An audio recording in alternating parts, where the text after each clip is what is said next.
আসসালামু আলাইকুম প্রিয় দর্শক, বিডি টস পয়েন্ট চ্যানেলের পক্ষ থেকে সবাইকে স্বাগতম। আপনারা জানেন সবাই যে আইটিপির সার্কুলার হয়েছে এবং আর মাত্র কয়েকদিন রয়েছে, তাহলে এর মেয়াদটি শেষ হয়ে যাবে 29 সেপ্টেম্বর। সুতরাং কেউ দেরি না করে বা শেষের অপেক্ষা না করে অতি দ্রুতই অ্যাপ্লিকেশন করে ফেলেন। তো আমি নিয়মিত কিছু টিপস দিয়ে যাচ্ছি। সেই টিপসের অংশ হিসাবে আজকে কর প্রশাসন নিয়ে আলোচনা করব। এখানে যে বিষয়টি রয়েছে যে আয়কর কর্তৃপক্ষ নিয়ে বলা হয়েছে ধারা 4-এ। মূলত আয়কর কর্তৃপক্ষ কারা, একটি গুরুত্বপূর্ণ প্রশ্ন। আয়কর আইন 2023-এর ধারা 4 অনুযায়ী আয়কর কর্তৃপক্ষ থাকবে। এটা হচ্ছে জাতীয় রাজস্ব বোর্ড, মুখ্য কর কমিশনার, মহাপরিচালক পরিদর্শন, কর কমিশনার আপিল, কর কমিশনার বৃহৎ করদাতা ইউনিট, মহাপরিচালক প্রশিক্ষণ। আর রয়েছে মহাপরিচালক কেন্দ্রীয় গোয়েন্দা সেল, কর কমিশনার। আরও আছে অতিরিক্ত কর কমিশনার, যিনি অতিরিক্ত কর কমিশনার আপিল বা অতিরিক্ত মহাপরিচালক কেন্দ্রীয় গোয়েন্দা সেল, অতিরিক্ত মহাপরিচালক প্রশিক্ষণ, অতিরিক্ত মহাপরিচালক পরিদর্শন বা পরিদর্শী অতিরিক্ত কর কমিশনার।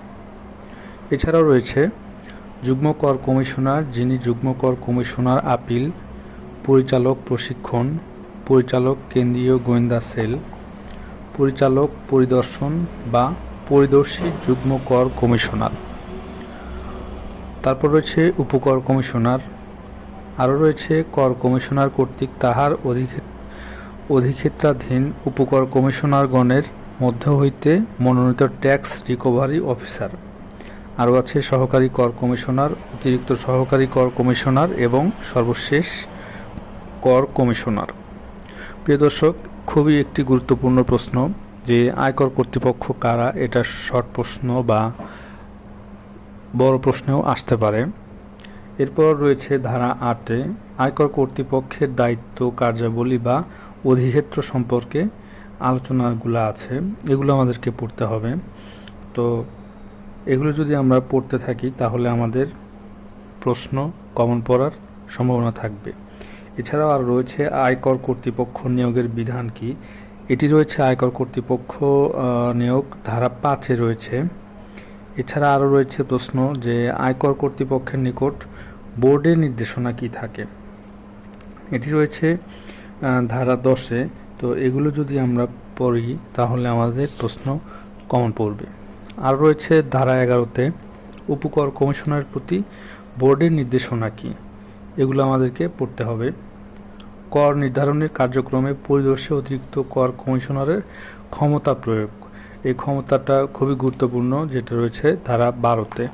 তো প্রিয় দর্শক, আজকে আলোচনা করলাম কর প্রশাসন নিয়ে। সেখানে কয়েকটি গুরুত্বপূর্ণ প্রশ্ন ছিল। তো আমি নিয়মিত শর্ট প্রশ্ন শর্টসে দিচ্ছি। তো আপনারা যদি এগুলো নিয়মিত দেখতে থাকেন অবশ্যই উপকার পাবেন এবং চ্যানেলটি আপনারা সাবস্ক্রাইব করবেন, কমেন্টস করবেন, তাহলে এগুলো দিতে আমার আরও ভালো হবে। এবং আপনারা যদি কোনো বিষয় জানতে চান তাহলে ভিডিওগুলো কমেন্টসে লিখে দেবেন।